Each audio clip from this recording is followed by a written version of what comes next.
Shalom saudara, selamat malam Bapak Ibu yang dikasihi Tuhan.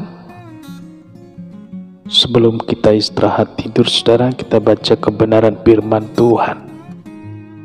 Kejadian 18 ayat 14. Adakah sesuatu apapun yang mustahil untuk Tuhan? Pada waktu yang telah ditetapkan itu, tahun depan aku akan kembali mendapatkan engkau. Pada waktu itulah Sarah mempunyai seorang anak laki-laki. Bagi Tuhan tidak ada yang mustahil. Inilah pertama kalinya Tuhan berujar, saudara.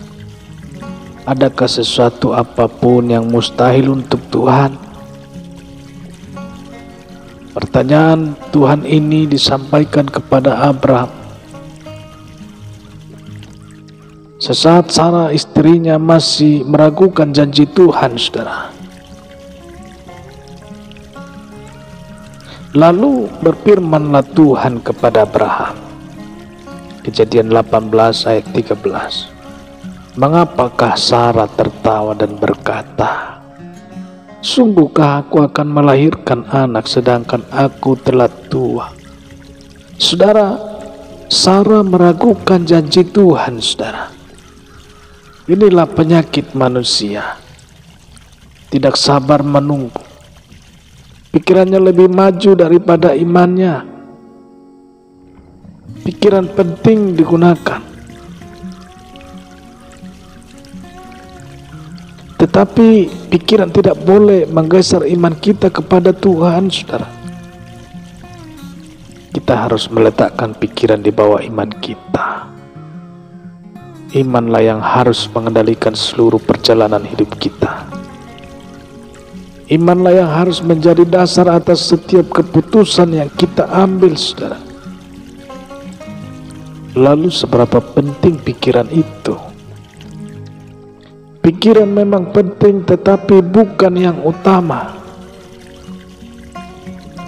Tuhan mengaruniakan kita pikiran, akal sehat, logika, untuk kita mempertimbangkan, mengkaji, menghitung sebelum keputusan atau tindakan yang kita ambil, saudara. Yang orang tidak paham adalah pikiran mestinya berlandaskan iman kepada Tuhan. Itulah sebabnya Paulus menegaskan kepada orang-orang di Efesus untuk menjaga dan merawat pikirannya demikian dalam Filipi 4 ayat 8. Jadi akhirnya saudara-saudara, semua yang besar, semua yang mulia, semua yang adil, semua yang suci, semua yang manis, semua yang sedap didengar, semua yang disebut kebajikan dan patut dipuji, pikirkanlah semua itu. Saudara, mengapa Sarah mentertawakan janji Tuhan? Menurut pikiran Sarah, tidak mungkin di usia mendekati 75 tahun ia bisa hamil, saudara. Apalagi suaminya Abraham sudah mendekati 100 tahun, sudah mati pucuk, istilah yang dipakai untuk orang seumur Abraham. Mungkinkah ia dan suaminya bisa mendapatkan janji Tuhan? Sangat tidak masuk di akal, tidak logis. Itulah yang membuat Sarah geli hatinya, saudara. Ada-ada saja, tidak masuk akal pikirnya. Saudara pernah mengalami hal yang sama? Memang sulit menerima kenyataan pada saat jalan kita gelap dan tertutup, saudara. Orang gampang lupa dengan janji Tuhan. Pikirannya lebih dominan, lebih menguasai hidupnya. Inilah periode yang sangat rawan. Kita cenderung meniadakan dan melupakan janji Tuhan, saudara. Fakta di depan kita bicara lain, atau fakta itu jelas dan nyata. Fakta tidak berdusta, saudara. Tetapi mana janji Tuhan, mana yang sering kita dengar pada waktu di gereja? Janji Tuhan yang kerap kita baca, jauh panggang dari api, saudara. Apa yang harus kita lakukan?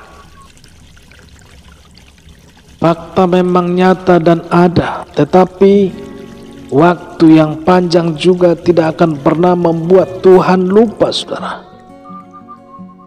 Kita harus ingat baik-baik, Tuhan adalah Allah yang setia. Yang harus kita pahami atau yang harus kita lakukan adalah fokuskan pandangan, saudara, pandangan kita kepada Tuhan. Jangan lihat besarnya masalah, pandang Tuhan yang lebih besar dari masalah, saudara.